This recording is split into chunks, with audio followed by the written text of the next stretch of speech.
Magic is the word that comes to mind for me when I think of Muscle Shoals. It's about alchemy. It's about turning metal, the iron in the ground, the rust into gold. You just have to listen, and you will be transported. You will be changed. You're going to hear some of the greatest voices that ever were. 1, 2, 3. 1, 2, 3.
We started to hear this sound coming out. There was an amazing feel, kind of magnetic, I suppose, in a way, sound-wise. And then after a while, this word, Muscle Shoals, comes into the picture, and then you put two and two together, and that was when I said, if we get the chance, we got to go down there, you know.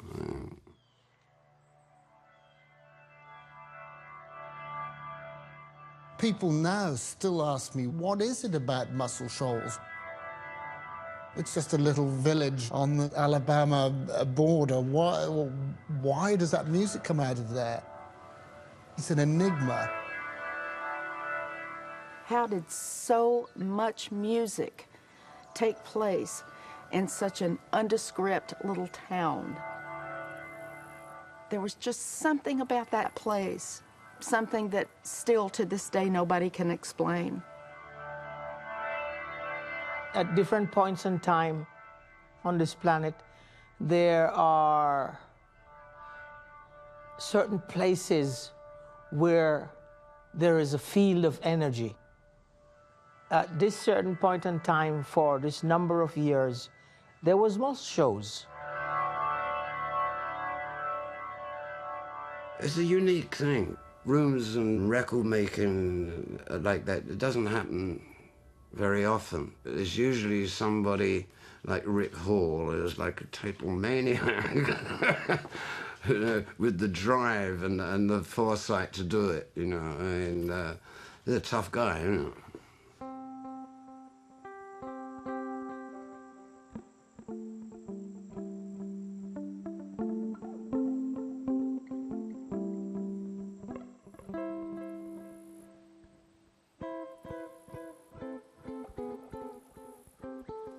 This area here is where my roots are, and it's helped me develop into whatever I am today. My father was a sawmiller, and we lived way out in the Freedom Hills, no houses, no neighbors, no kids to play with. The floor in our house was dirt. The heater was made out of an oil drum. We slept on straw beds made out of straw that we pulled up in the fields. We had no bathing facilities, no toilets, nothing. And we just kind of grew up like animals.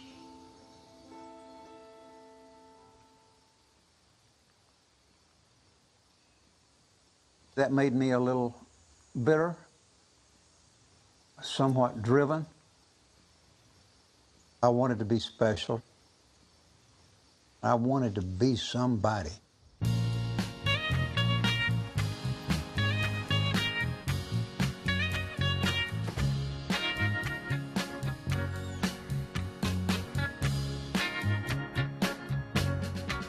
Can you slip away? Slip away. Slip away. Yeah. Oh, I need you so. The first record I cut in the studio was a record called Steal Away by Jimmy Hughes, brand new building, and I was hoping it had the magic. I didn't know. So I brought my band in, and I went up in the control room and sat down. Okay, all set? I turned on the microphones and nervously hit the talkback button to the musicians and said with a slight crackle in my voice, rolling. Rolling. 1, 2, 1, 2, 3, 4. When they kicked off Steal Away, I sat behind the console and wept. I just had huge chill bumps come up on my arms, and the hair on my back of my neck actually stood up. And of course, this was the birth of the Muscle Shoals sound. I've got to see you somehow, not tomorrow, right now. I know it's late, whoa, I can't wait, so come on and steal away. I've heard entertainers and producers tell me that we got some kind of sound here that they can't get anywhere else. They have to come here. It's that old, deep down into your stomach, coming up out of your gut, coming up out of your heart. That's that Muscle Shoals sound.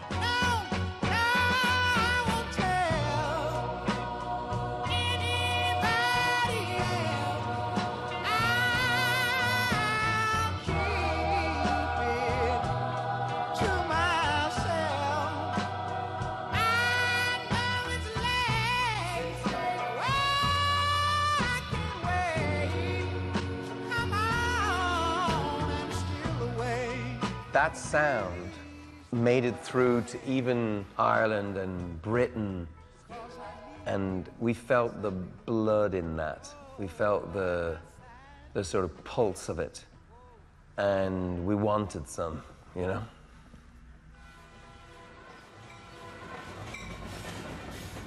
You gotta understand that Muscle Shoals had its own kind of R&B, different from Memphis, different from Detroit, different from New York, different from LA. How did it happen in this little town of 8,000 people? This start this whole style of music. It always seems to come out of the river. You know, even in Liverpool, you know, the Mersey sound. And then, of course, Mississippi. And here you have the Tennessee River. It's like the songs come out of the mud.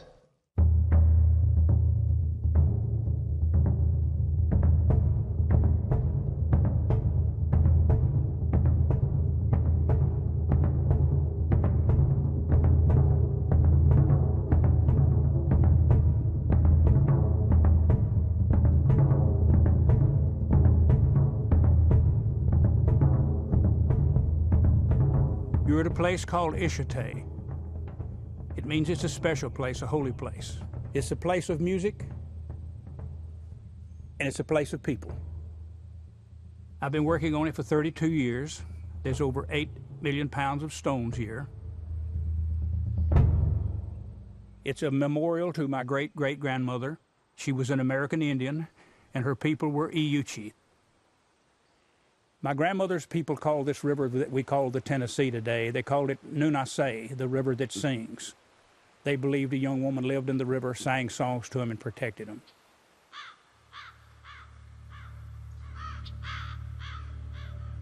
In the year 1839, my great-great-grandmother was removed from right here in Muscle Shoals. She was taken to the Indian Nations, what is now present-day Muskogee, Oklahoma. When grandmother got out there to Oklahoma, she said there were no songs. She went and listened to all the streams she could find, and there were no songs. They couldn't sing, they couldn't dance, they couldn't hold their ceremonies. And they got to be very sad people. So she started to come back home. she walked all the way back. It took her roughly 5 years.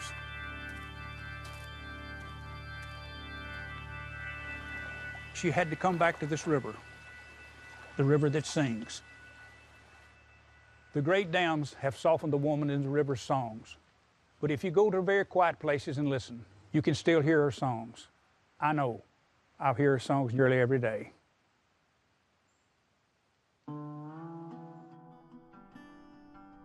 When I was a young man starting out in the music business, Billy Sherrill and I, who were writing partners, got a phone call from a guy that wanted to start a publishing company with us and had the sum of $500 to spend on us, which we thought was a gold mine. So Tom Stafford was a dream come true. We went in business and we had a little bitty studio over Tom's father's drugstore.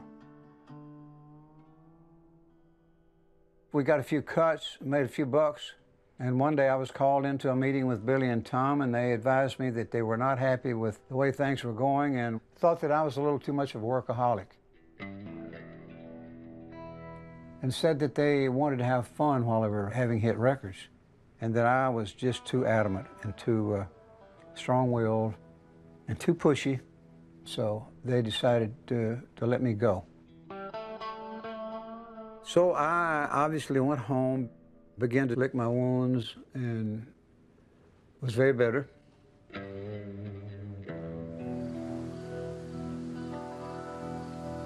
During this time, I worked at a place called Reynolds Metals Company in Muscle Shoals, Alabama, and I married my first wife, Faye Marie, there. She and I had been married about 18 months, and we went to Hamilton to see Benny Martin in concert. It was about sundown, and I met a car who was traveling very fast. I swerved to go around that car. I hit some loose gravels on the side of the road and went into a spin, a tailspin. The car turned over in a couple of 3 times and landed on its top, and didn't know if she was out or in, but couldn't find her in the car. It was total darkness. I began to yell for her and couldn't hear any noise, except I could hear gasoline running out of the gas tank into the car somewhere. And I thought, of course, it's going to be my death because the car is going to catch fire and I can't get out. I got out of the car and searched around in kudzu vines up to here. Finally, some people stopped with a flashlight and we found her. I nursed her on the way to Hamilton Hospital. About 2 o'clock in the morning, the doctor came to me and said, "Your wife has passed on." And of course, I freaked out. I became a drunk, a vagabond, a tramp.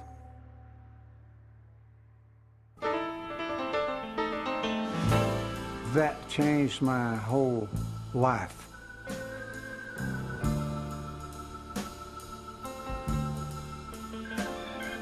It was hard times, and all I had to cling to was my music. I slept in my car, I ate in my car, and I wrote songs in my car. But I continued playing music, and it was the only love I had at that time, and so I joined a little local band in Hamilton. From that time on, for 5 years, I wrote songs, played music, and chased the women. Somebody long midnight.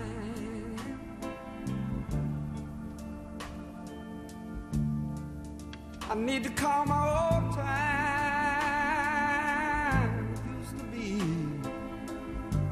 All of this gravitated towards what am I going to do the rest of my life, and I decided to come back to Muscle Shoals, but this time I came back with a vengeance. I came back with a determination that I was going to kick some ass and take some names, and I was going to make it in the music business. And so I've set up shop in a little candy and tobacco warehouse. I closed the doors, I hid my car. I didn't talk to girls, I didn't make dates, I didn't do anything except write songs, and I was totally obsessed with the business. And so shortly after that, I ran into Arthur Alexander, who was a local bellhop, at the Sheffield Hotel. And he played me a song and said, "What do you think?" And I said, "I think it's a hit." So he said, "What are we going to do about it?" And I said, "We're going to cut it." And he said, "When?" I said, "Tomorrow." I brought my band in.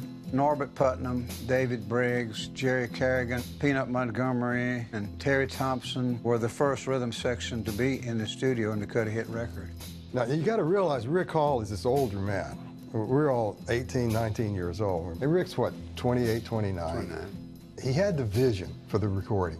Rick made records with a group of teenage kids, okay, that became hit records, world-class records. You asked me to give up the hand of the girl I love.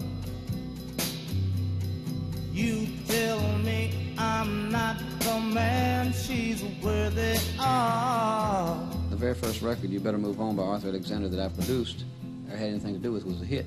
Not the second or third, but the first session we cut was a hit record. I know Rick was determined to cut that hit, and he did it. But if he hadn't, I'm of the opinion that none of this Muscle Shoals movement would have ever happened. That's up to her. Yes, and the Lord above. You better move on. The rest of the world started looking at Muscle Shoals. Thank you very much. We're going to do our slow one now. It's called You Better Move On. It was the only thing we did like that. And the girls really adored this song. It was a big hit for us in England. It was like a #1 record.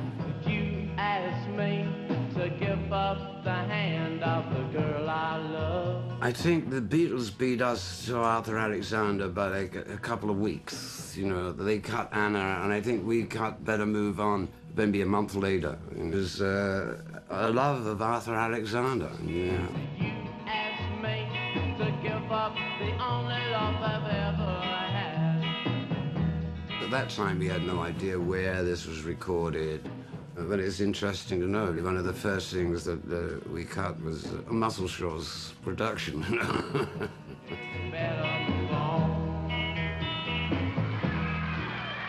This original Muscle Shoals rhythm section opened for the Beatles in 1964, their first American concert.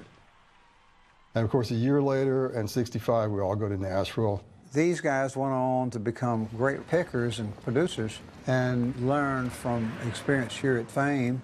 Man, we can do it. When they left, there was nobody else. We were the only game in town for him to get.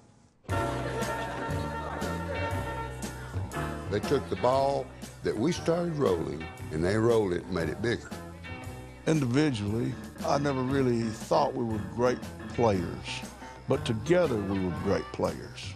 We had the magic together.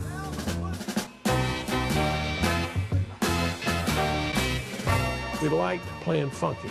All funky was is that we didn't know how to make it smooth. We're rock and roll players, okay? You just didn't expect them to be as funky or as greasy as they were. I know a place. Ain't nobody. The grooves that we set up came from rhythm and blues music. I remember when Paul Simon called Stax Records, talked to Al Bell, and said, "Hey, man, I want those same black players that played on I'll Take You There." He says, "That can happen, but these guys are mighty pale." A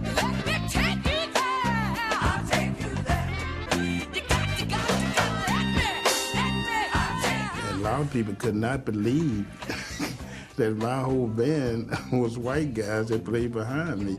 People have arrived at Muscle Shoals expecting to meet these black dudes, and they're a bunch of white guys that look like they worked in the supermarket around the corner. The Muscle Shoals rhythm section, David Hood, bass player. Jimmy Johnson, guitar. Roger Hawkins, drums. Barry Beckett, keyboard player.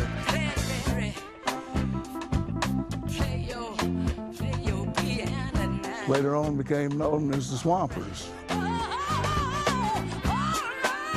A strong rhythm section made the difference when you went to the studio every day with the same pickers and the same players, and they became a team, and it was hard to beat that. We began to bring in songwriters, musicians, anybody that wanted to be in the music business.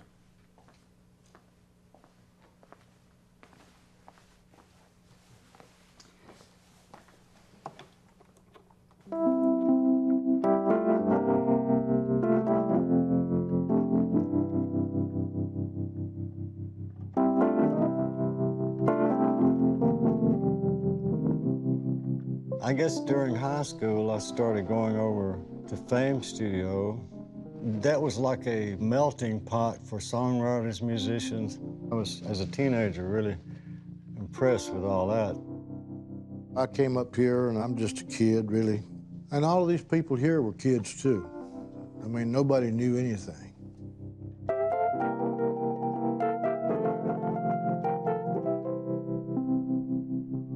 We're just doing our best to learn how to make records and learn how to write songs and learn how to play music.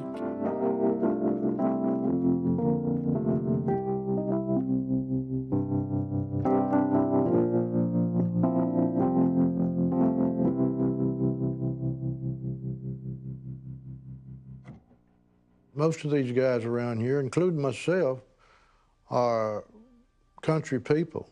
We come from the country. Arthur Alexander, Jimmy Hughes, they were the pioneers as far as the artist goes down here. Percy Sledge, these are just local people. I'm from a small town called Leeton, right outside of Muscle Shoals. I was a little guy working in the fields, chopping cotton, singing to the older people in the field that always said that one day my voice would be heard all over the world, but I never thought that would happen. Percy worked at the local hospital. I was an orderly working with the sick people. I'd sing a song for them, you know, and they'd go to sleep. I got such a big kick out of that, you know, and I could see my patient laying up there smiling, you know, and feeling better. So one day I was invited to sing at the Elks Club here in Sheffield. And just so happened Quinn Ivy was a disc jockey at WLAY, and he heard me sing this song, and he loved the melody and the feel. He said, "Percy Sledge, have you ever been interested in cutting a record?" I remember the day I got the call, will you come do keyboards on this recording session? It'll be the first recording this artist has ever done. When I came into the studio, I was shaking like a leaf. I was scared.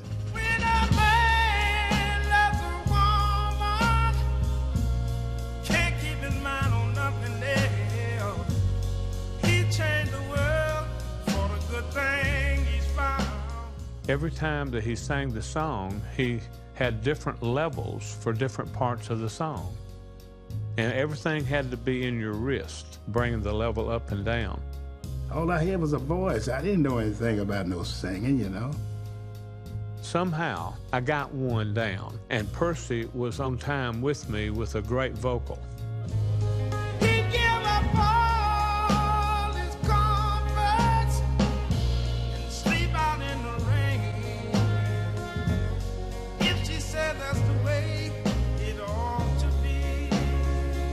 So all this was just so new to me, and these guys made me feel like, hey, man, so you can do it, you got it, you know? I used to call them my family, Donna Thatch, to all of them, you know. My first wonderful experience was singing on When a Man Loves a Woman with Percy Sledge, and you never know when you're making history.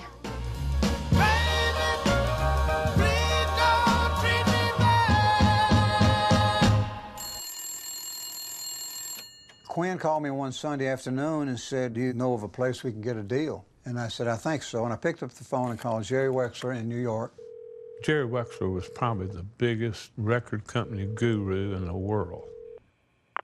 It was a man named Rick Hall who had a studio in Muscle Shoals. I said, "You told me if I heard something I thought was a big hit to call you, and I'm calling you." Play a little bit of this thing here. And I heard some music coming from there, and it was fabulous. What do you think? We pressed and distributed the record, and that was a big hit.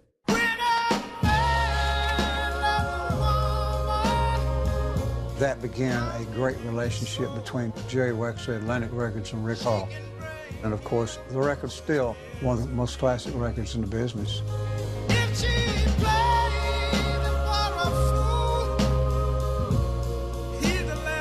Same melody that I sang when I was in the field. I just wails out in the woods and let the echo come back to me.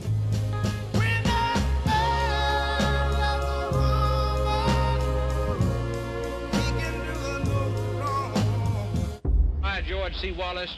As governor of the... During that era of recording basically all black acts, you got to remember that George Wallace was standing in the schoolhouse door at the University of Alabama, making sure that no black people came to school there. And I say segregation now, segregation tomorrow, and segregation forever. This was a politics that could not see past the color of your skin. It's the kind of thing that I know people of this era, they wouldn't want to believe what it used to be. I think of all the times when we used to take a break from the studio to go out and eat. I was somewhat frightened from time to time when we'd go and buy dinner for half a dozen black people. That's where you saw, like, what are y'all doing sitting there? Even though the civil rights movement was already in effect, it still hadn't dawned on people that this is the new era.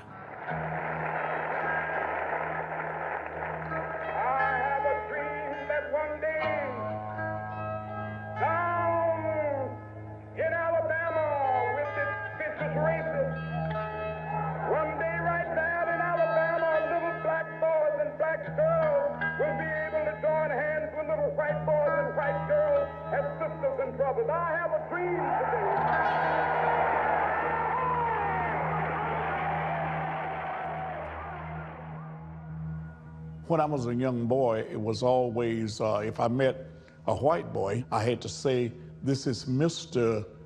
Robert or Mr. Jimmy. But in the studio, we got away from that. It was Jimmy, it was Robert, it was Clarence, you know. Go that way. On the go, or something like, you know what I'm doing. Do that one more time. You just worked together. You never thought about who was white and who was black. You thought about the common thing, and it was the music. We were colorblind. There was never any situation came up in the studio here ever about you're black and I'm white. You know, you think about the South. They didn't believe that black and white people could live together. And here are vinyl records that prove that not only can they live together, you mightn't know who's black and who's white. At the time, this was revolutionary stuff. Music played a big part in changing the thoughts of people, especially in the South, about race. By us being in Muscle Shoals and putting music together, I think it went a long ways to help people understand that we all were just humans. My start went sky high with Wexler after the Percy Sledge single went #1 worldwide. And he said, Rick, I've had a little bit of a dispute with Jim Stewart at Stax, and he don't want me to cut any more records over at his studio. The welcoming mat for me at Memphis was pulled. So I got the idea of calling Rick Hall and say, hey, can I bring Wilson Pickett down here and make some records with you guys? Which we did.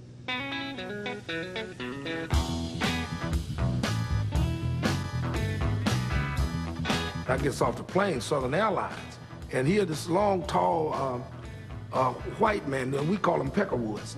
I met Wilson Pickett, picked him up at the airport. He looked like, to me, a dangerous man. He walked up like he'd known me for 500 years. Hey, Wilson, come on, we're gonna cut some fucking records. Boy, we're gonna really cut some records. Come on, Wilson, come on. I said, wait, I'm nervous, you know what I mean? Now, what does white man know about producing a Wilson Pickett?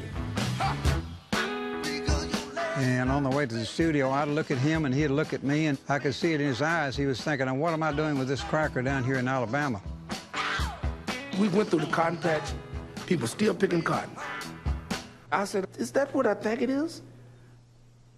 Yeah, wasn't they still picking cotton down there? You could see a studio from the cotton patch. Pickett had a very quick temper. I was there to make it work, period. You know what I mean? On the session, if he didn't like what was going on and didn't like the attitude, he's just liable to whoop the drummer. Say, come outside, I'm gonna beat your ass.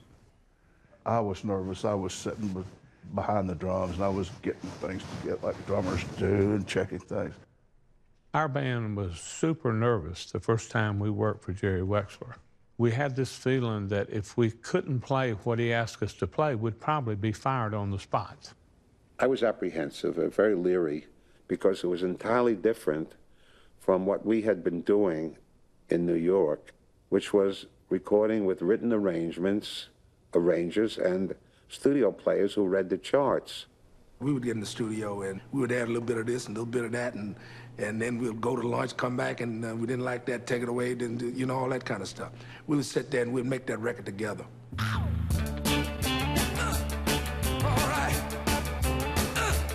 Those guys would sit there in that studio and just find the groove, you know? And I'd be right there with them, singing along, and we'd all work it out together. Rick Hall, he stuck there every minute. Rick Hall was his own engineer. He built the studio. He knew all the electric wiring in there. And that drummer they had was fantastic. He was a funky drummer, but he wasn't wearing himself out all over the place, you know? He was just there. We was cooking away on the thing, and Wexler was in the control room. He said, hey, baby, it's working. Hey, baby, it's funky.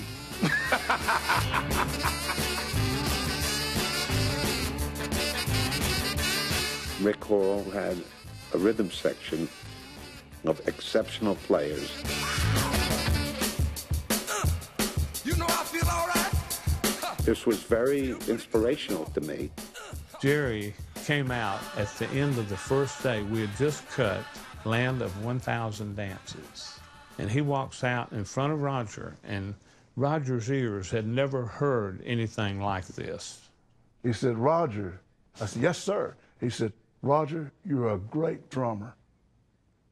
And all of a sudden, I just kind of relaxed and became a great drummer, just like he said I was. After my first night in that studio with them, I was convinced that that could be a recording home for me. Mustang Sally. We cut Mustang Sally, all that funky Broadway, the land of 1,000 whole dances. Boy, and he stood up chewing it. How you like that, Will? Oh, yeah. Pickett and I were soul brothers. We were. We was nitty-gritty, right down in the cold nitty-gritty.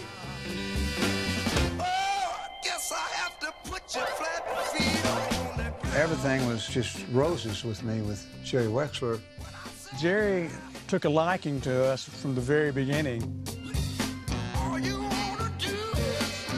There's just something that leaps out of a record. I call it the sonority of the record. It's the way the sound of the record impacts on the ear instantly. And to me, that's the magic ingredient in a phonograph record.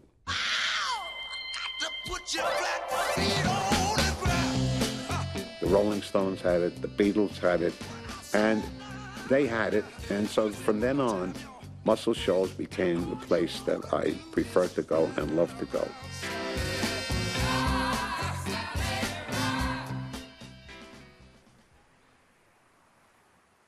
I grew up north of Florence. It really wasn't a town, just a dirt road. The only way to get to Florence at that time, we had no car. My mom and I would walk from the dirt road down to the highway to catch a bus to go into Florence, which was 5 miles away. I was born in Sheffield, Alabama, and graduated from Sheffield High School. While in high school, I would see Hollis Dixon in the keynotes, It was the first rock and roll band around here, and I just fell in love with that. I thought, I've got to learn how to do that. You got Roger Hawkins in a group called the Del Reys. Jimmy Johnson was playing guitar. I remember hearing the Del Reys when I was going to the University of Alabama. And I remember I could not get into the fraternity house. So I had to stay outside and listen to it. I mean, the ground was rumbling. Okay, it was such a great band. We met each other when we started playing at the Tuscumbia National Guard Armory at the square dance. Half the night was rock and roll, and then after that it was all square dance. We made $10 each for that.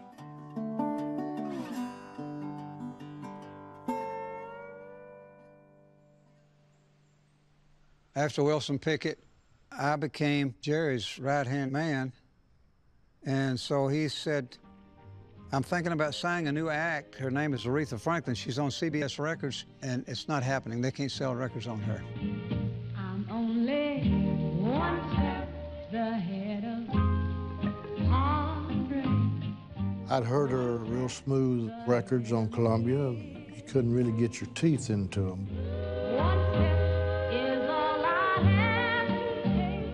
These lush arrangements that she was doing at CBS, which weren't successful either. No one knew what to do with it. She had this great voice, but lots of people had a great voice. I've still got to find out who and what I really am. I don't know yet. I'm trying to find the answer. I wasn't exactly hoping that she wouldn't have any hits on Columbia Records, but the way it went, they dropped her after 5 years. A week later, we were in my office in New York. We signed her up.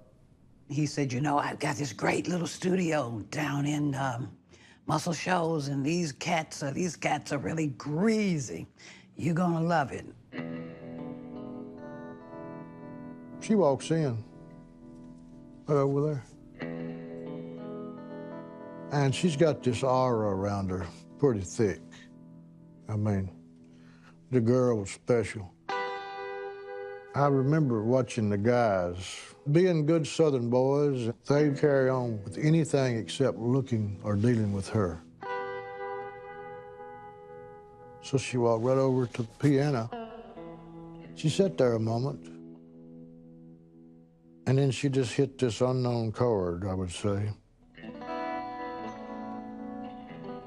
Didn't anybody have to say we're about to cut?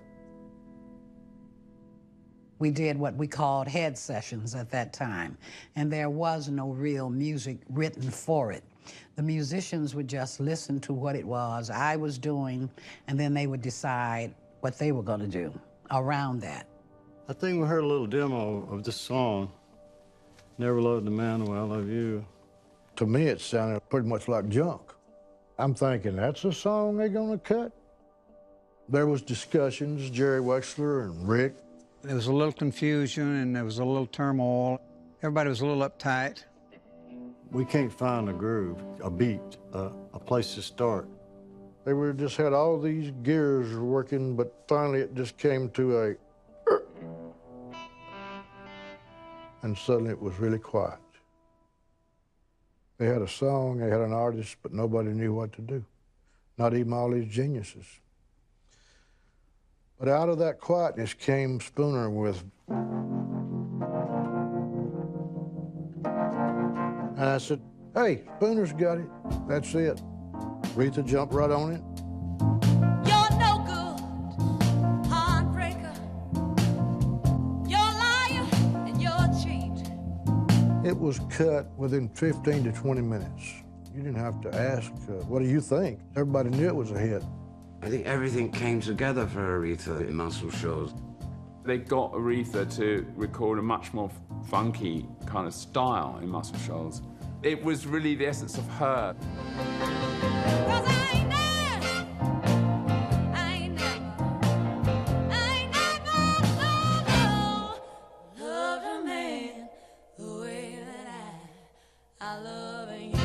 Coming to Muscle Shoals was the turning point. That's where I recorded I Never Loved a Man, which became my first million-selling record. So absolutely, it was a milestone and the turning point in my career.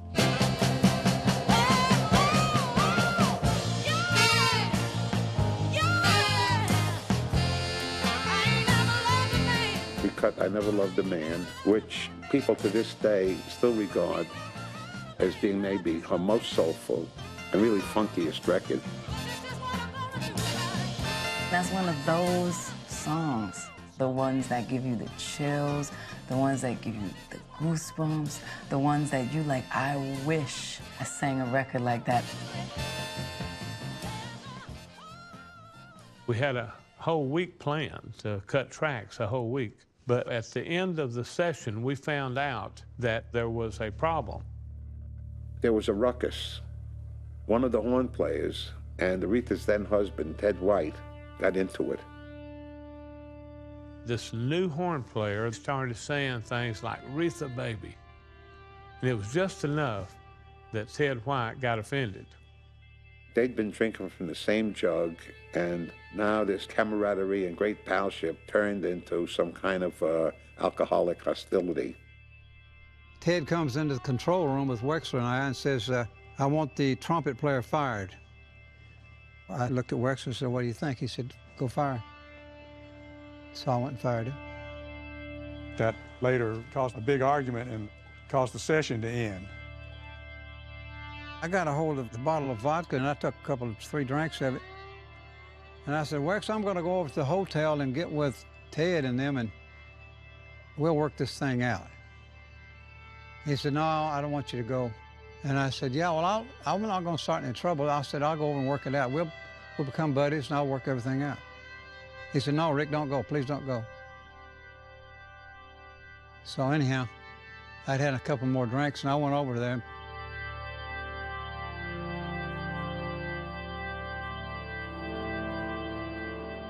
Banged on Ted and Aretha's door, and Ted came to the door and he started pointing his finger in my face and so forth. And well, we fought and fought and fought. He was trying to throw me over the balcony and I was trying to throw him. It was a downtown and we was up on about the 4th floor. My former husband never came back that night, and I decided that I was leaving. I'd never been to Muscle Shoals before or away from home, really, by myself, and so I just said, I'm going to the airport. And when I got to the airport, I saw him with the bell captain. I said, whoa, this son of a gun was going to leave me down here. Unbelievable. They left town the next day, early.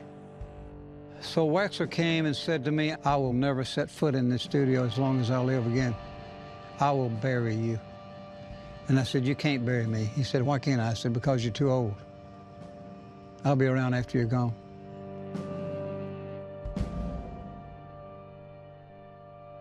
So the next day I showed up and on the board it says session canceled. And I thought, oh man, it's over, we've had it. But a few days later, Jerry Wexler calls and asks if we can go to New York and finish the album there. He didn't have to ask us twice. On that album was R-E-S-P-E-C-T, Respect. What you want, baby, I got. To be a part of something like that is unbelievable. It was milestone stuff.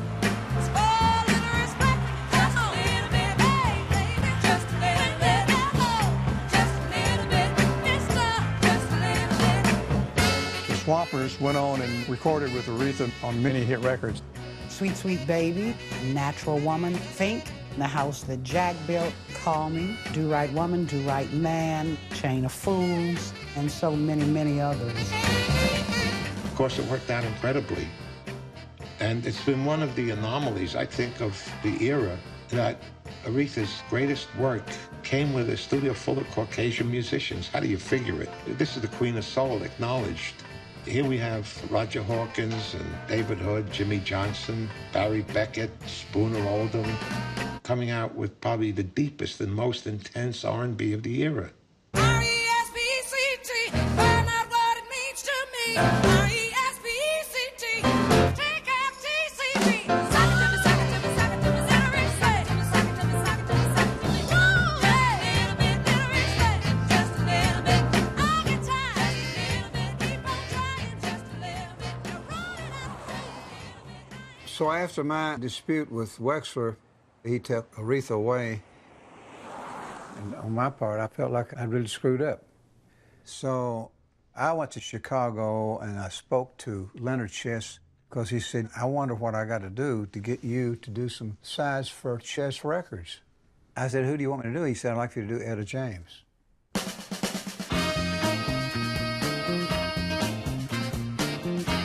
When I looked at him, I said, this guy's Rick Hall, so this is Fame Recording Studios, and I'm in Alabama, and now this is gonna be, you know, the real thing here. I'm gonna get some of this Alabama mud and, you know, all of that kind of stuff.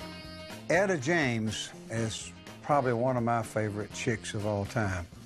Leonard said, you know, Rick, I built my company on her back.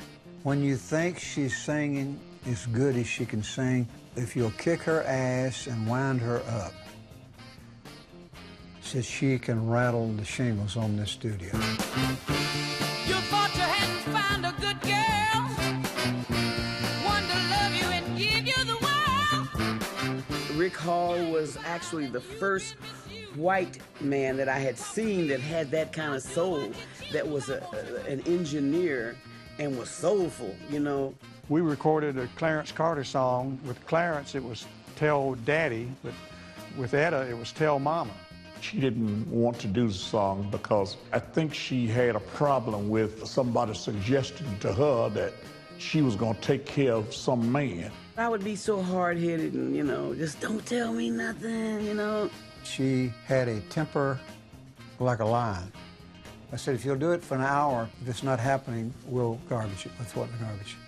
I finally realized everything that he used to badger me about, he was always right. Tell Mom all about it. Tell Mom what you need. Tell Mama. And of course, the record was to become a big, big hit on her. Everybody said that that song raised her from the grave, you know, and brought her back to prominence. Each time a person went to Muscle Shoals, they came out of there with a hit record. You had to know that there was something magic in Muscle Shoals.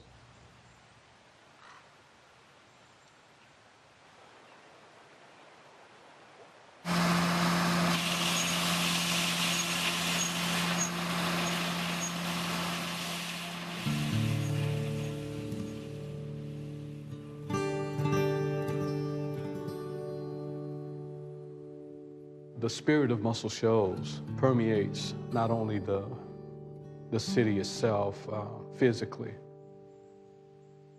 but I think the people who came through there. The place has a soul.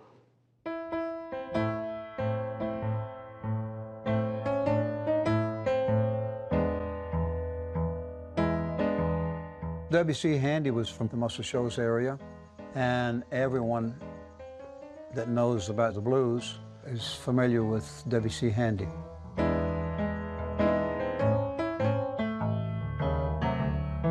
Well, he's one of the great popularizers of the blues. Before it was a kind of gut bucket music that didn't have a lot of respect, he kind of legitimized the music. All the bands were playing the same thing, but no one had written it down. Well, he was the first one to write it down. That made him the father of the blues and made this area famous. Sam Phillips was also from the Muscle Shoals area, and Sam was kind of my tutor, and I kind of looked upon him as being the guy I wanted to be. Sam Phillips came out of there. I mean, didn't he invent rock and roll or something? My dad, Sam Phillips, was the first to record Elvis, Johnny Cash, Jerry Lee Lewis, Carl Perkins, Roy Orbison. But a lot of people don't realize that he only worked specifically with black artists in the very beginning. Well, the basic feeling I had for black artists, of course, originated when I was very young on a farm in Alabama. I felt a certain spirituality about the black man's music, and hearing it in the cotton fields, that made one hell of an impression on me. Mr. Phillips heard people singing in fields and heard trains rumbling through and the river roaring around the bend down here in the Shoals. There's a subconscious rhythm that gets in your head. There's like a groove, there's a pocket that sticks in your gut. It's connected all of us. Helen Keller was from Muscle Shoals. And it was just always amazing to me the things she was able to accomplish being blind and deaf. Helen Keller was deaf, completely mute, completely blind, and her only way of communicating with the world is with gestures. You can still go to her house and see the well where she learned her first word, which was water. There's obviously an incredible connection to water here. So you can see why that would be the first word that Helen Keller learned, water. There's such a power in this place, and you feel it whether you can hear it and see it or not.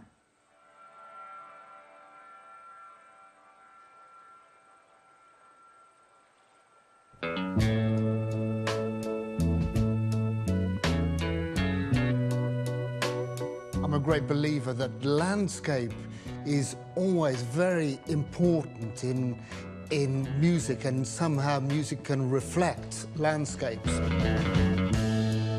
Something told me it was over. When I saw you and her talking. People ask me always, what is the Muscle Shoals sound? You had a lot of black musicians playing with a lot of white musicians, and we all got a different way of playing, but it blends so well together. There was this coming together of styles. And there's some hillbilly background there. There's some black music. We were open-minded to be any genre. I would rather go blind, boy, than to see you walk away from me, child. The Muscle Shoals sound, I think, has a very heavy bass and drum featured in the sound. It's just, that was what sounded right to us. Turn up the bass, turn up the drums. This was, at the time, cutting-edge technology. The fact that a drum kit could be close-mic'd meant that they could turn up the bass drum. That's what created that blacker sound, that African sound, that allowed you to be sweet on the topsoil, but knowing that deep down in the ground there was some fierceness. I was just sitting there thinking of your kiss and your warm embrace. Woo! Come on, man! Woo! Woo!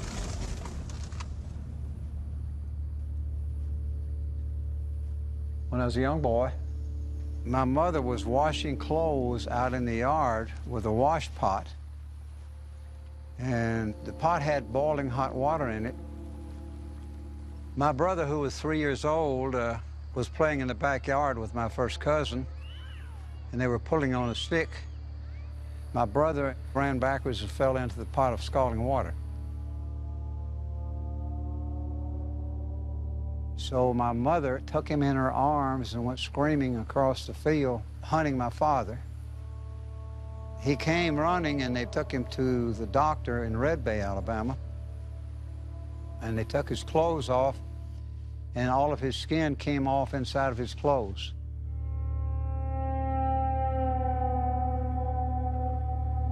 He died 3 days later.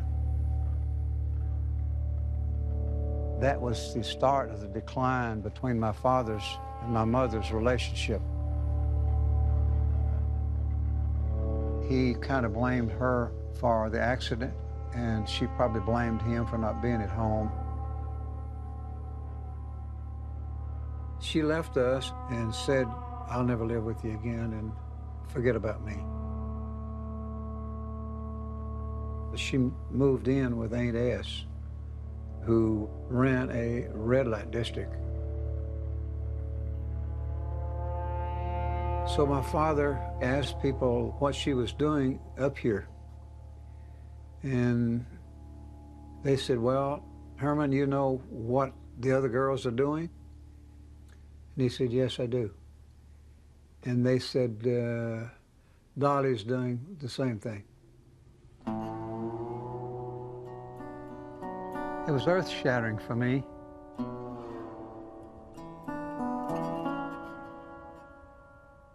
Even after all these years and being away from her and not spending much time with her in my life, not a day goes by that I don't really miss my mother.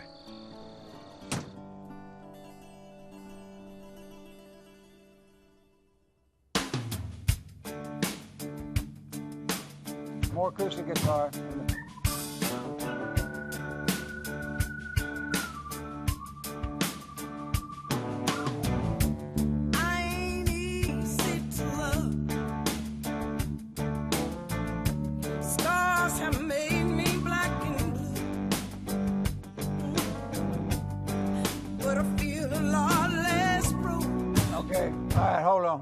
There's too much happening. I just need the intro, and everybody needs to cool it a little bit and back off. If everybody comes in from the top, where are you going to go from there? If you get a chance or two to cut a record, produce a record, and get a budget to do it with, and you don't have a hit, you will never get another call. So I was always aware of that. I always felt that every record, my life depended on it. Time is like, time. It's like you're whispering that part. All right, y'all can always do mine over. I know we can, honey, but I like to do it this way. All right, Rick is so meticulous. Oh, it's just a joy and pain to work with Rick. Because he won't stop until he gets what he wants. If it takes 3 days on one song, Rick's gonna get what he wants. We're doing just what we just got through doing. We're doing the same thing over again, and I just want to perfect it a little better. We've changed a couple of things, so you gotta listen. Rick was a very demanding boss. He would take 1,000 takes of something till he was satisfied, and sometimes he would not know what he was looking for, but he would keep working until he got it. I'm talking about it's too bright.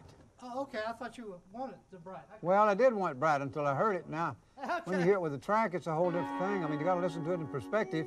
That was very frustrating and hard on the musicians because you think, well, I already did that. Nobody ever worked in the music business without getting their ass kicked. If they did, they're on the street somewhere pushing a wheelbarrow of concrete. He was kind of like a taskmaster.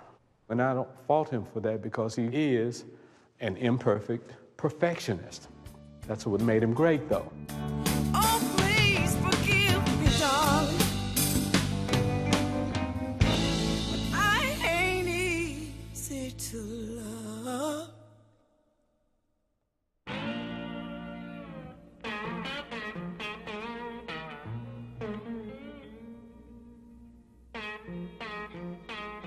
Dwayne Allman, of course, came into Muscle Shoals and wanted a gig, so he put up his pup tent on my parking lot at the studio, and finally, I gave him his shot. When Dwayne showed up, he was probably one of the first guys with long hair and kind of the hippie look, but what really made him stand out was he was a wonderful guitar player.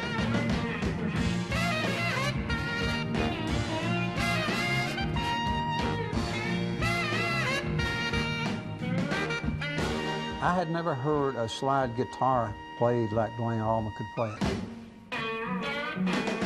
Dwayne had been in Los Angeles, had a group called the Hourglass with his brother Greg. They signed us on this big contract, and they wouldn't let us play anywhere. I think the first year we were there, we played like 3 concerts. So he finally said, hey, I've had it with this place. I'm leaving. And he wound up in Muscle Shoals. But right before he left, I talked him into going horseback riding with me because we weren't doing anything. Finally went out there and I said, listen, when we go from the barn out to the field, we got to cross a paved road. I said, the horse is shod. It's what? It's got shoes on, you know? And if he slips, he'll bust both of his butts. So don't give him any reins. And guess what happened? And he hit right here. He couldn't play. And he wouldn't let me in his house for about 6 weeks. And I mean, that was terrible, because I mean, you know, growing up without a father, he was somewhat of a father figure to me, even though he was only a year and 18 days older. So it came his birthday, November the 20th, and I went out and bought the first Taj Mahal record and a bottle of Coricidin pills. He had his cold, and he had his arm in a sling. He was pissed off at the world, and I did what I could do. I put it down in front of his door, had it wrapped up and everything, and I knocked on the door and ran.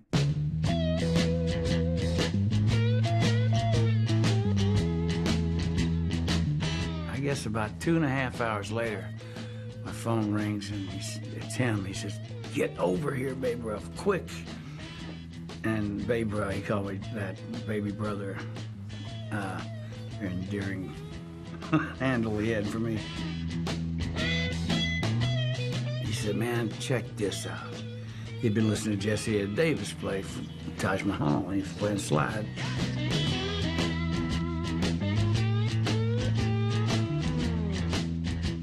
He said, "Man, I dumped out all them pills, and I washed the label off the bottle." He said, "Check this out." He's got his hand still in the sling, and he's going, you know, and he's just already killing it, you know.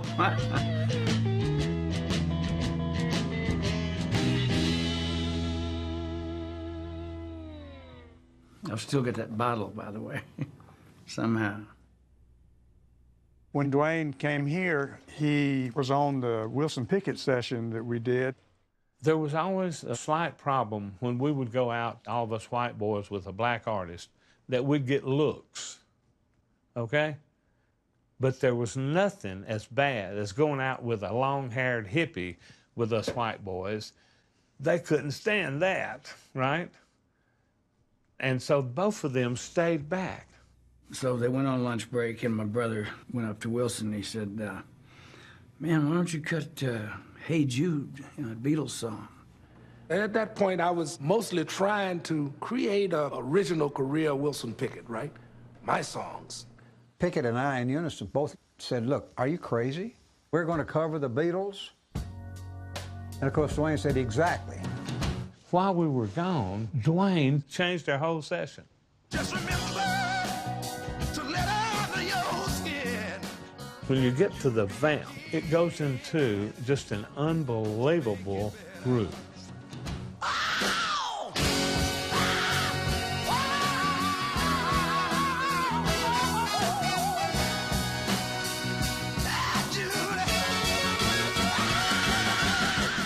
Dwayne Allman was playing such great guitar fills that something happened in that vamp. And all of a sudden, there was Southern rock.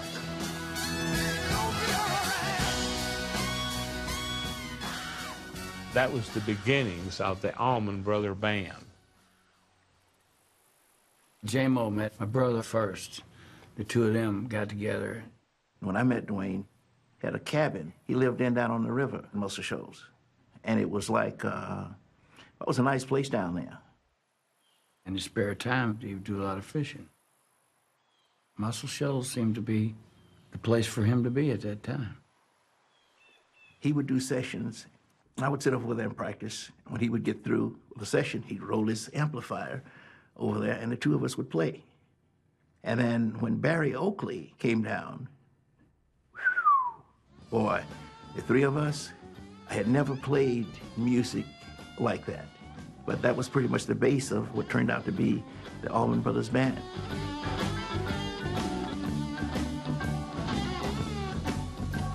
Dwayne said, "Well, Rick, this is the kind of music that's coming in. It's going to be big again. The kids are really liking this stuff." And I said, yeah.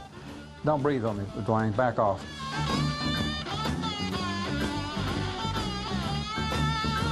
I never believed him, and I told Phil Walden, "I don't understand this. They're sleeping in the studio all day under quilts and things." And I wake up Dwayne, and he says, "Man, you know, the stars and the moon are not quite lined up right. I'm not into all that." He said, "Well, hang in there, man. Turn on the machines and let them run. And eventually you're going to make $1 billion." said, I can't do that. It's not me. So I missed the boat on that one.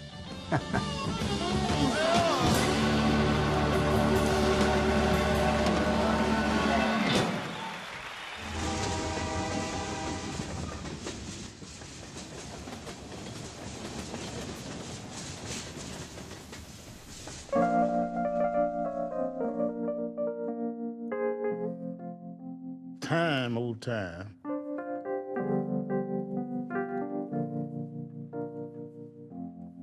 Things change it, you know.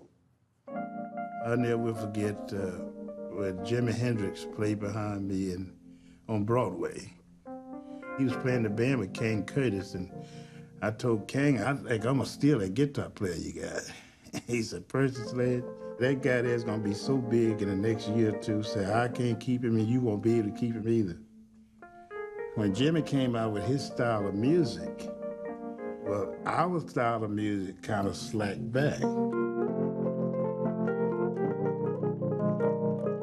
Time always changes organizations and things that you're doing in life.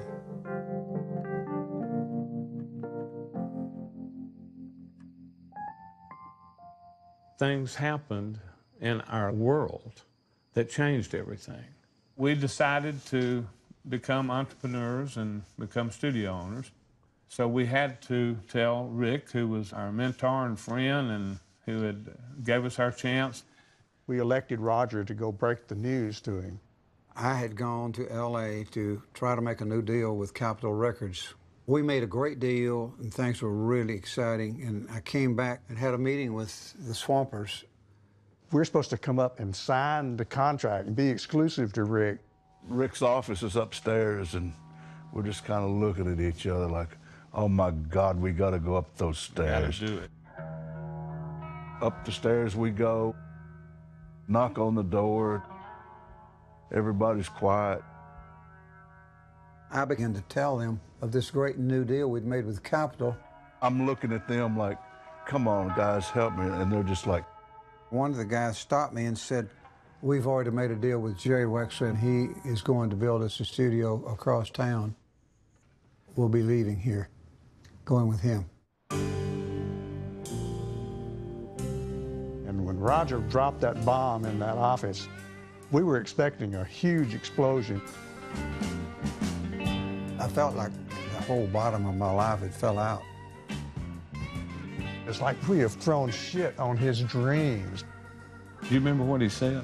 He said, you're never gonna make it. It was war. Total war.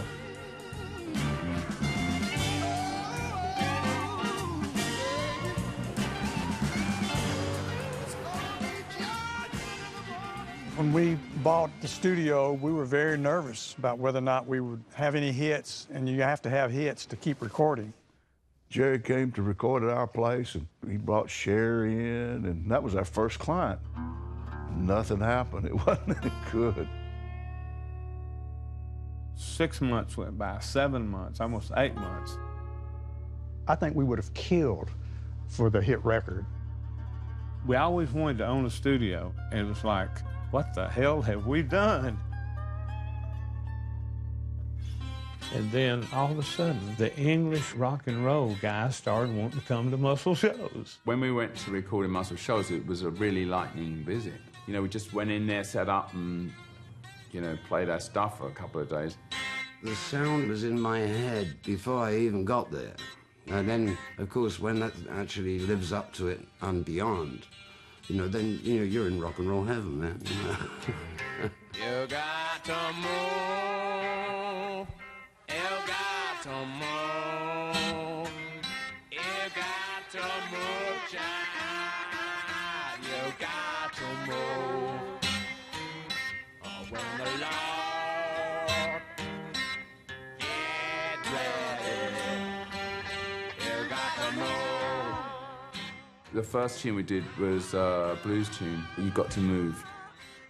We're down in Alabama, we're down in Muscle Shoals. We've got to cut some Fred McDowell stuff.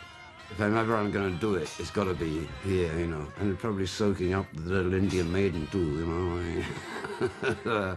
Get ready, you got to move. We don't come from here, but we know quite a bit about the Deep South from here.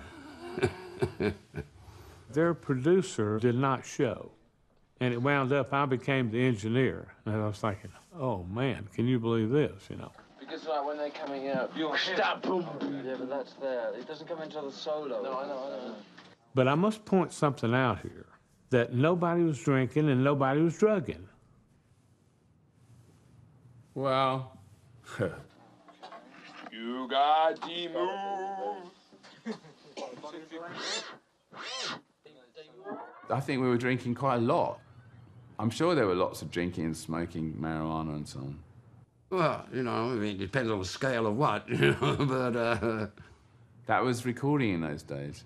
That was part of it. But otherwise, it was a lot of serious work as well. And once we knew the room was tuned to us and we were tuned to the room, then it became, you know, right, let's get as much down to here as we possibly can, you know. Keith had this tune, Wild Horses, but I don't think that was really finished. He had a chorus, but that was about it. So that was all written on the spot. It was just an idea, and it had to go to the bathroom for a little while, just to sort of figure it out. And then say, okay, I'm ready, back in, and then take, you know.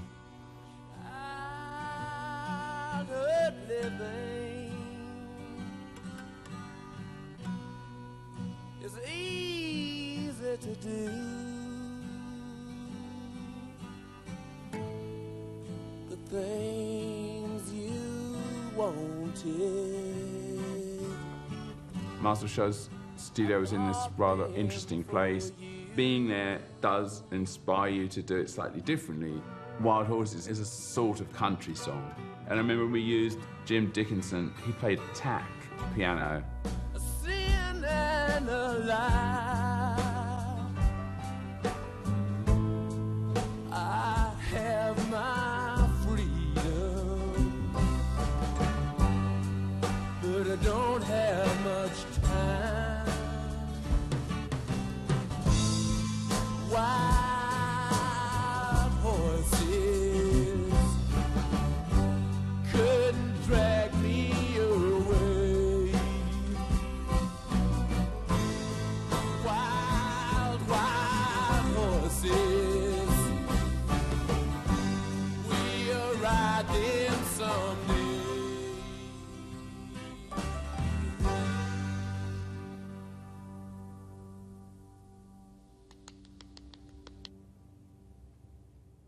I thought it was one of the easiest and rockinest sessions that we'd ever done. I don't think we've been quite so prolific ever. I mean, we cut 3-4 tracks in 2 days, and that for the Stones is going some. We left on a high with Brown Sugar, man. You know? I mean, we knew we had, you know, one of the best things we'd ever done. The thing about Brown Sugar, it had this sound. It was quite distorted. It was really funky, you know. That was the whole idea of it. I always wanted to go back there and cut more, you know. Then shit happened, so we ended up in France in a basement doing Exile on Main Street there. But otherwise, Exile would have probably been cut in Muscle Shoals. And that politically, it wasn't possible. It wasn't allowed in the country at the time, so that was that, you know.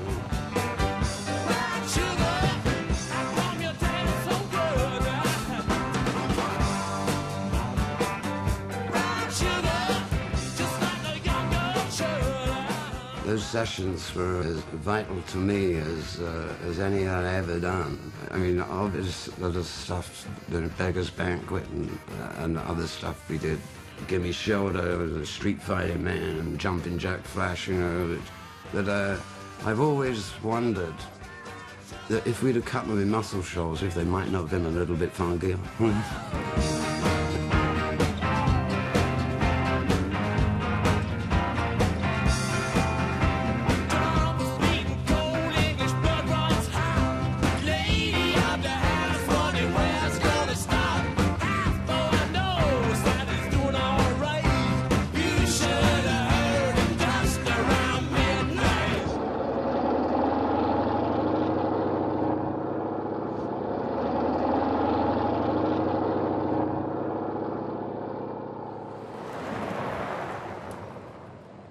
So I got this great new deal with Capitol Records, but I've had this feud with Wexler, and he's taking my musicians and going across town and going to put me out of businesses. So he says, I imagine Rick was pissed. I got this deal, now I don't have a rhythm section. but if Jerry thinks these are the only guys left in the world that you can cut hit records on, then he's mistaken, because I believe that I could cut hit records with any group of musicians. We began to call every musician we knew and put them under contract.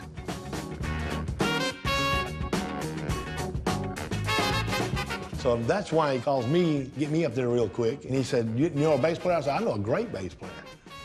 So I started playing. He said, do you know of any other rhythm guys? I said, yeah, Freeman Brown, who became one of the best fatback drummers for Muscle Shoals. He said, and I also need a horn section. And I said, yeah, there's some guys that I met out of Nashville. Rick Hall wanted to put a band together and call it the Fame Gang, and I ended up being part of that. For me to surround myself with the strongest people I could made me a better producer. Now here's what we're going to do. We're going to let him play back the tape 4 or 5 times in succession. I'm going to work with the horns. This is a sad song. No, you know, so don't drive it up too much. And take a work away from the lyrics so it's, it sounds like a dance record. In other words, The truth is, after Barry Beckett and Jimmy Johnson, Roger Hawkins, and David Hood left and bought their own studio, we come in here with this new rhythm section, who was not really a studio band yet, but 1971, Rick Hall's producer of the year. He didn't have that with the other guys. I started over again, and I believed I was as good as anybody. Here's Candace Dayton to sing her big hit on Fame. At Fame, we experienced a lot of great artists, starting with Candace Dayton. Ready, Mama? We started to explode. The world was coming to Muscle Shoals. You may think I'm silly to love a man twice my age, but I know from experience, girls, sometime it pays. I did Bobby Gentry for Capitol Records. I did King Curtis. I did Lou Rawls. Little Richard, Willie Hightower, Mac Davis, Joe Tex. I'd rather be old man, sweetheart, than to be a young man too. And we cut all those records on Donny Osmond and the Osmond Brothers in 1971. I think they sold something in the neighborhood of 23 million records that one year. Joe Simon, the group Alabama, Paul Anka, and Tom Jones. Clarence Carter, Wilson Pickett, Bobby Womack. I had one of the biggest record companies in the world behind me. I was getting twice the royalty rate that I was getting from Atlantic and Chess. So I was shitting in high cotton.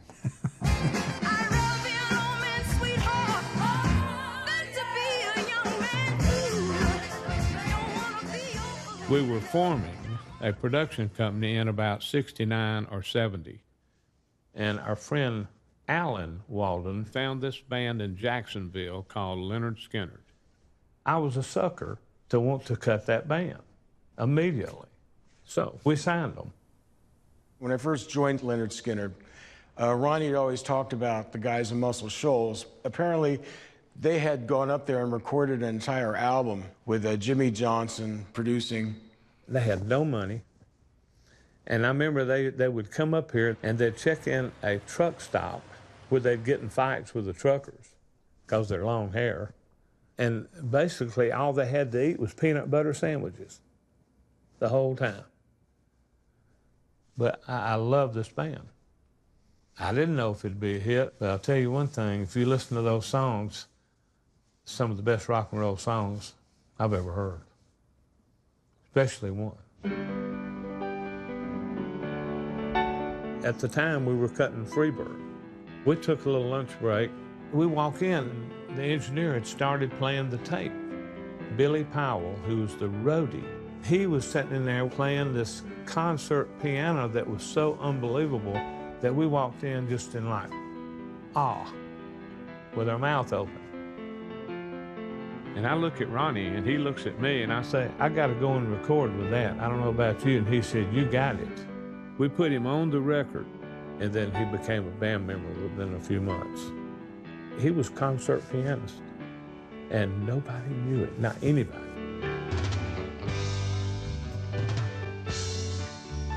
I think he thought they wouldn't like that, you know, that he had studied, you know. But what a great thing he added to their record.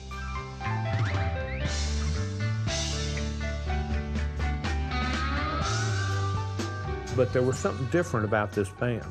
I mean, on this album, I had a 9-minute single, and I'm gonna go and try to sell it to a record company that's never had a single over 3.5 minutes. I mean, I got problems. If I leave here tomorrow, would you still remember? But there started to be a lot of interest. They said, we want you to cut it down to 3:45 on this one. I said, nope, can't do it. And I knew that if I did that, I'd destroy the integrity of the band. I said, go listen to them live, and then you'll know what to do. If I stay with you,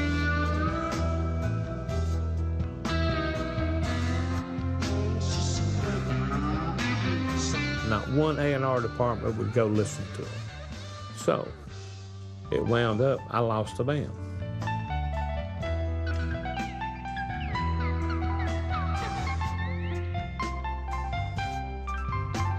And here I had all these great cuts. I cut the first Freebird, Simple Man. I mean, all this stuff, you know?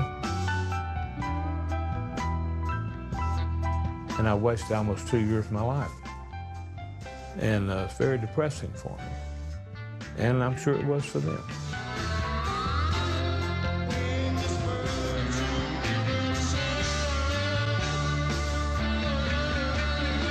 But the Skinner boys had one thing in their favor going for them. That guy, Alan Walden, that I talked to you about, had got them on a Who tour, world tour with the Who. When they came off of that Who tour, they were a hit band.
And then the crash happened.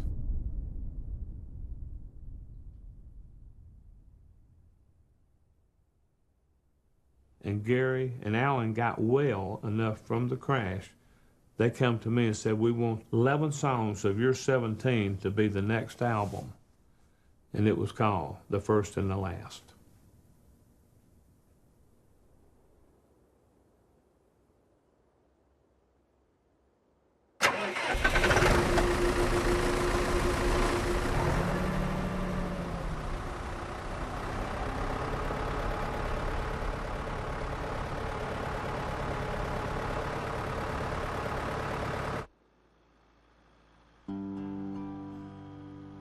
My father raised me. He cooked the meals. He got us off to school. I spent hours and hours in the woods with him cutting timber. He preached to me constantly. You got to be the best at whatever you do, and good is not good enough. You've got to be the best in the world, not just the best in this county. He had worked hard, and I'd worked hard with him all of our lives. And so I wanted to do something to make life easier for him, so I bought him a new John Deere tractor. He'd always wanted a tractor. We never could afford a tractor.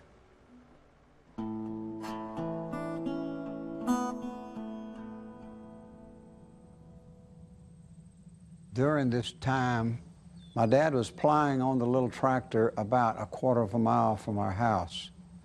My stepmother went out to look for my father, and she saw the tractor wheels turned up in the air, and she knew something bad had happened. He was pinned under the tractor.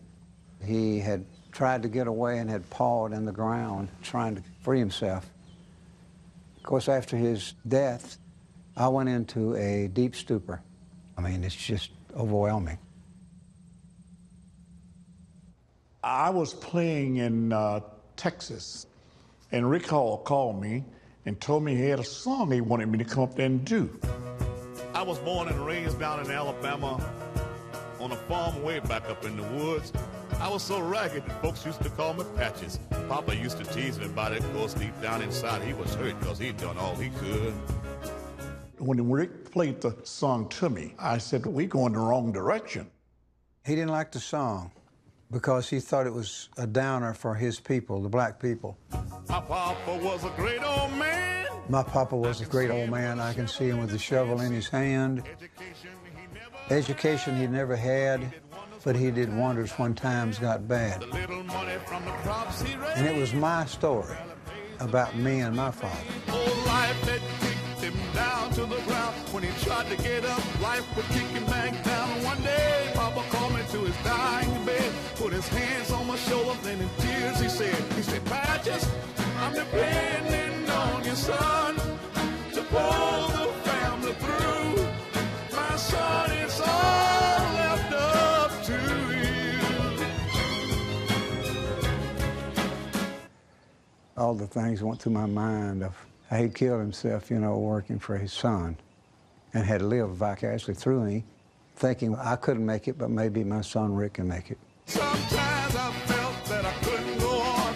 I wanted to leave, just run away from home.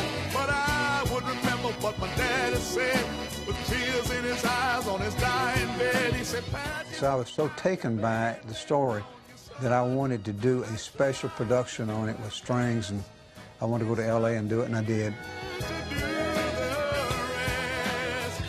I was a believer in Rick Hall knowing what to do. And if he said that was a good song, okay, let's sing the song.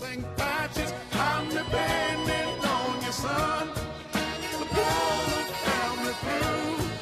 My son. When he came out, was gone up the charts in a hurry. That was a #1 record. Patches, I'm depending on your son. I've tried to do my best. It's up to you.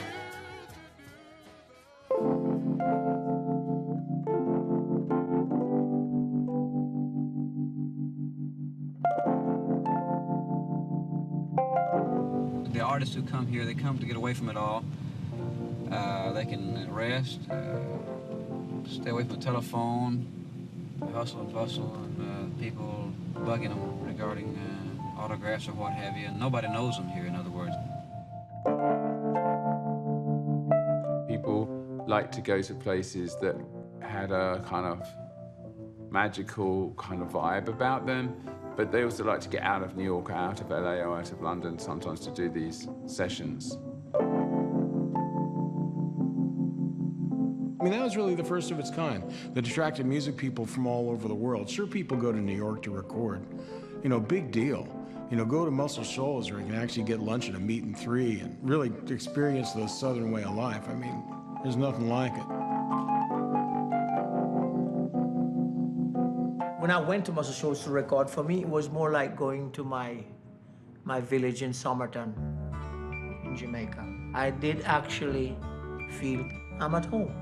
Sitting here in limbo, but I know it won't be long. Jimmy had a very definite Jamaican songwriting style, and this was pre-Bob Marley, so nobody was really hip to the Jamaican sound that much. Here I am, going there with a different brand of feeling, and they were readily adaptable to it. When an artist would come in, what our job was to us is to become their band. They were able to change who they were depending on the artist that walked in the door. That was the true genius of it. I can't say what life will show me, but I know what I've seen. I can't say where life will lead me, but I know where I've been. Tried my hand at love and friendship, but all that is past and gone. This little boy is moving on. The song Sitting in Limbo was such a fresh piece of music that you couldn't help but notice it. Sitting in limbo. And so definitely the Swampers, all white guys, played their role in bringing reggae to the forefront of the public. Sitting in limbo, limbo, limbo. It was after those sessions that Chris Blackwell had the idea to link them up with Steve Winwood. When we were going through our formative years, I started hearing this Southern soul music. And of course, I didn't really have any concept of Muscle Shoals or the musicians or their background when I was first hearing this music. I just knew that the music had something very special for me. So when we actually got to work with them, it was an amazing experience for us. Sometimes I feel so uninspired. Recording with Traffic was a very strange thing. It was, or to me, it was strange. Of course, Traffic weren't a mainstream band at all.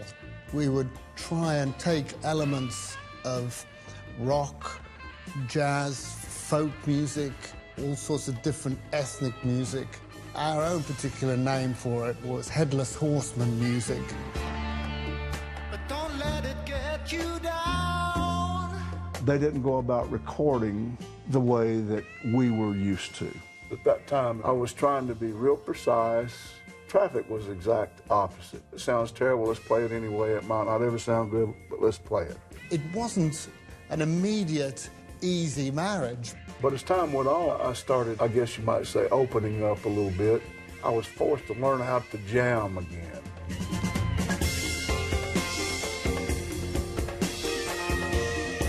The song that stands out for me off that album is Sometimes I Feel So Uninspired. What Muscle Shoals did to that song was truly spectacular. They brought these rhythmic elements and harmonic elements that we could never have reached.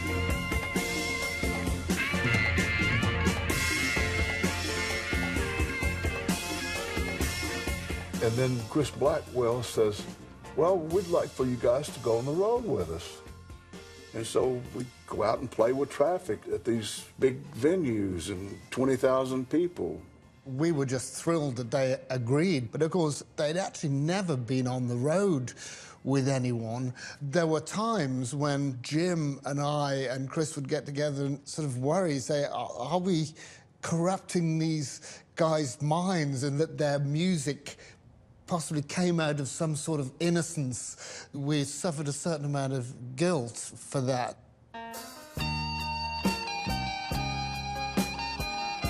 Musicians are pretty noted for the gypsy life, moving around and playing different venue every night, but we really liked our family life.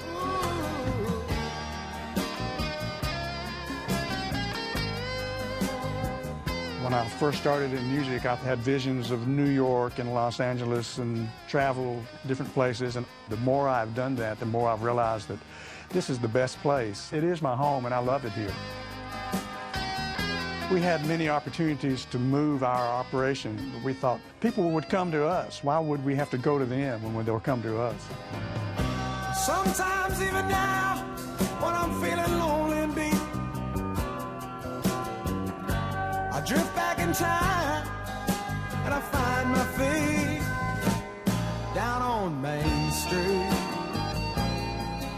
I'm gonna tell you, working with Bob Seger was just magnificent, it really was. He was the kind of guy that he had no ego. And Main Street's one of my really favorite cuts. Seger really put his heart in that one.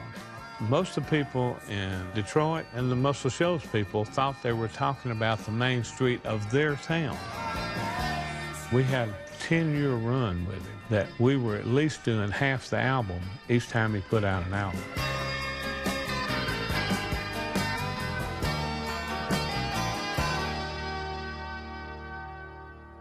The studio just started taking a life of its own. Stars fell on Alabama, and everybody who was anybody came to record at that studio. When I think back on all the crap I learned, wonder I can think at all. When we really got moving in the 70s, we were doing like 50 albums a year. It was one of the best rooms I've ever worked in. The sound was like the perfect sound. It was the sound that you'd be going for everywhere else but couldn't get. And that's why it became the place where everybody wanted to record. I got an Nikon camera. I love to take a photograph. So mama, don't take my chrome away. We were very fortunate to get to work with a lot of the big stars, Bob Dylan, Paul Simon, Boz Scaggs, staple singers, Rod Stewart, Joe Cocker, I mean, I can just name you a list. Johnny Taylor, Glenn Frey, Leon Russell, Willie Nelson, Levon Helm, Donnie Fritz, Carlos Santana, John Prine, Millie Jackson, R.B. Greaves, J.J. Cale, Dire Straits, Simon and Garfunkel. Mama, don't take my chrome. Mama, don't take my chrome. Mama, don't take my chrome away. Yeah. Mama, don't take my chrome. Still amazes me today that all that music was played by us guys. A lot of the music was his. You look back and you see the discography, we're as amazed as anybody.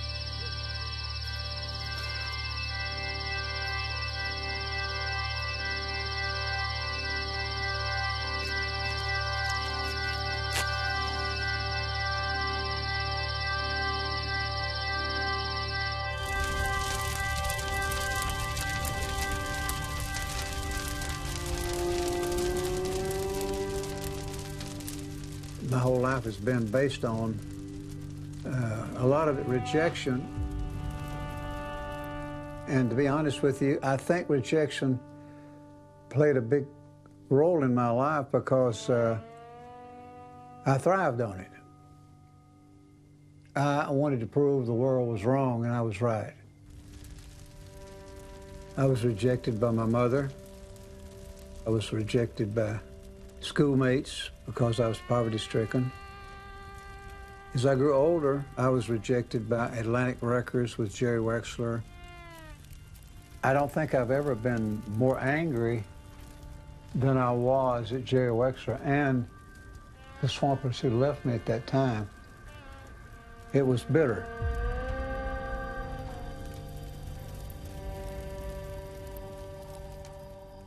But that all passes with time. Those things change.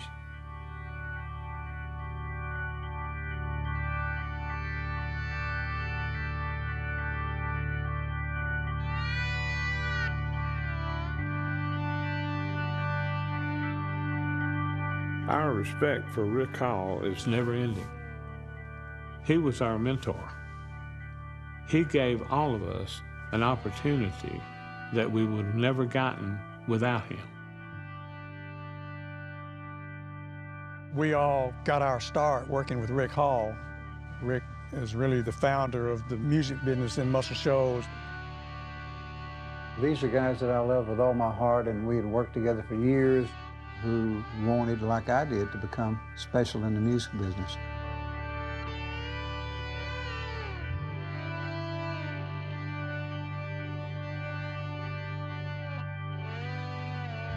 Because they've played on so many of these wonderful hit records, they will take their place in the history of American music. That's the great thing about recording. From there on, you're immortal, because it's in the grooves, right? Everything that everybody done here, it came from their heart. And that's what makes Muscle Shoals so powerful. What music built there is not something that you can see with your eye. In fact, if you look at the recording studios, they were humble shells. But what they contained was an empire that crossed race and creed, ethnicity. It was revolutionary. I'm honored to step in the place of people who I wish I could have met. You know, there's still a piece of Etta here, there's still a piece of Aretha here, there's a piece of everybody who walked through these doors. There's a perfect storm here. Everybody needs to know all the different nuances that went into making this thing happen and all the stars aligning and it exploding the way it did. I'm just so proud to be from this area and to see everything that is to come out of this incredible singing river. I am honored.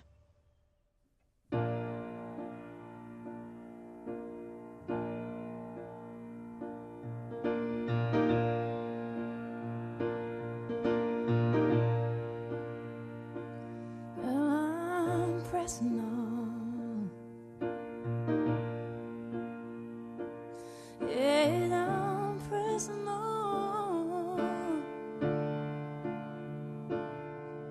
And I'm pressing on to higher calling of my Lord. Can't you see that I'm pressing on? I'm pressing on.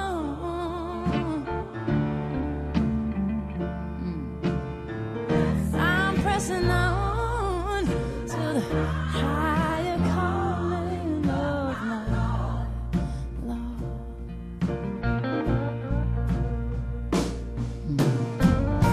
Shake the dust off your feet. Hey, don't look back. Nothing gonna hold you down. There's nothing you lack. The temptation's not an easy thing. Adam gave the devil reins, and because he sinned, I got no choice. It runs in my veins, but I gotta keep pressing on. I gotta keep pressing on. I'm gonna keep pressing, pressing on to the higher, higher calling of my Lord. Yeah.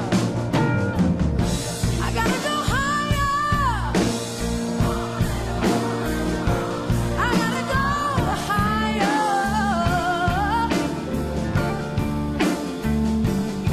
I'm gonna go higher to the higher calling of my Lord.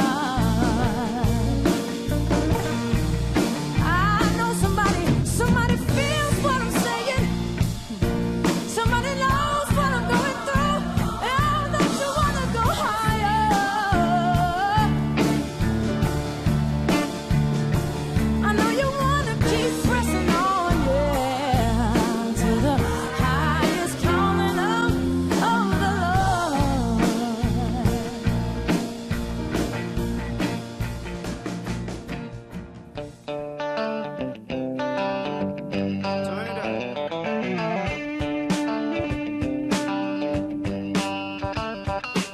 Ronnie had always talked about the guys in Muscle Shoals. And then when we wrote Sweet Home Alabama, the last verse says, Muscle Shoals has got the Swampers. I went, Ronnie, what is that, Swampers? He goes, oh, that's Jimmy and Roger and the guys in Muscle Shoals. Now Muscle Shoals has got the Swampers. They've been known to pick a song too. We were given that name by Denny Cordell, who was the producer with Leon Russell. I think he just thought it sounded good, you know, because Muscle Shoals has a lot of water here. You got to have a name, and Swampers is a good nickname. Sweet home Alabama, Lord, I'm coming home to you. There's two guitar solos in that song, one short one, one very long one. And they both came to me in a dream, absolutely note for note, all the transition points, the figuring, the chord voicings. I woke up out of the dream, picked up the guitar, and it was done.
you hear musicians, 5 or 6 of them in the room, and you hear the imperfections, that's the human element.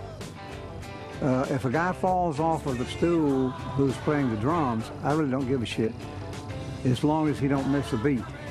He can get back up and climb back up, and most people, including myself, think that's great. That's a human element. It's false.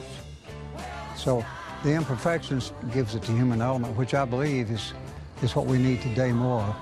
And that's how you make magic and great records. Amen.